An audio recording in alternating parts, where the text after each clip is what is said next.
नमस्कार दोस्तों। आज हम साधु और संत की एक और कहानी देखेंगे।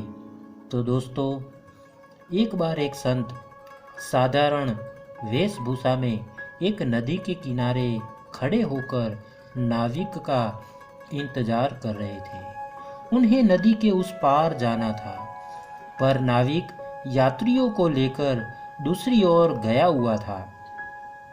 उसी समय एक बभूतधारी साधु वहां पहुंचा और संत जी को व्यंग से देखता हुआ नदी के पानी पर ऐसा चल पड़ा जैसे पानी स्थल मतलब कि जमीन हो। पानी पर चलना एक अचंभे की बात है, एक विचित्र अजूबा भी। इसके बावजूद भी संत जी ने उधर ध्यान नहीं दिया।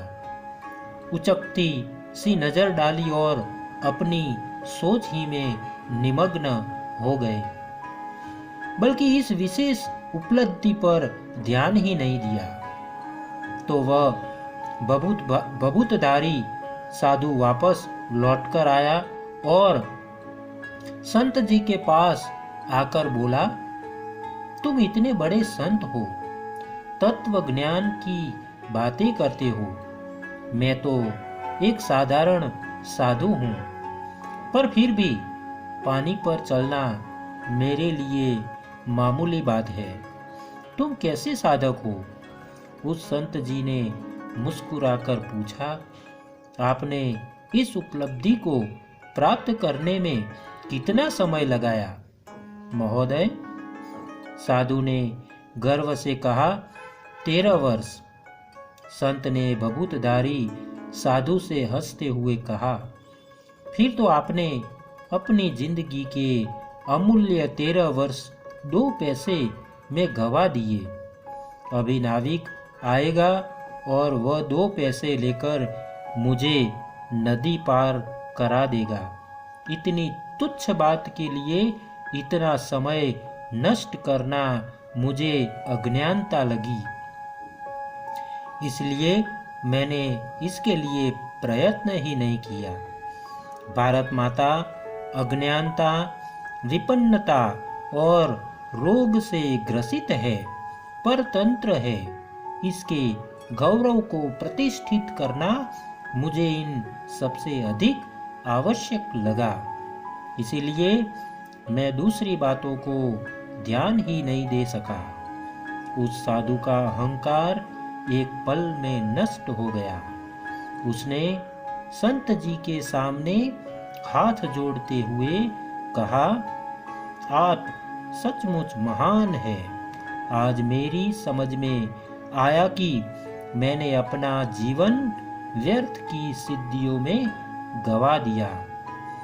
जिस शक्ति से मैं किसी का भला नहीं कर सकता, जो मेरे अंदर के मनुष्य को प्रकाशित नहीं कर सकती, और शक्ति होना और न होना एक जैसा है। मित्रों, उपलब्धि अपने आप में महत्वपूर्ण नहीं होती है।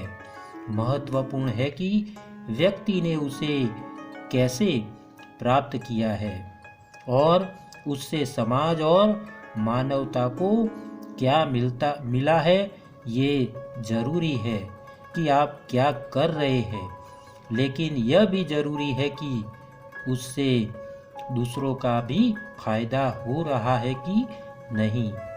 सफलता का मतलब केवल भौतिक उपलब्धियों को प्राप्त कर लेना ही नहीं है।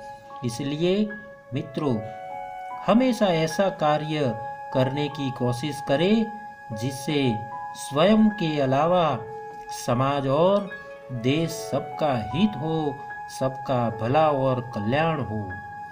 आशा करता हूँ कि आपको यह कहानी अच्छी लगी होगी।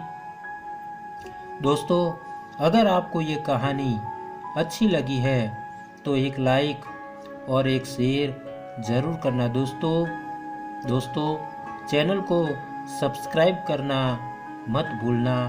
आपके प्यार को इसी तरह देते रहना, क्योंकि हम आपके लिए इसी तरह की अच्छी और मनपसंद कहानियाँ लाते रहे। तो दोस्तों, आप सबको हमारा धन्यवाद। फिर मिलेंगे एक और नई और दिलचस्प कहानी के साथ।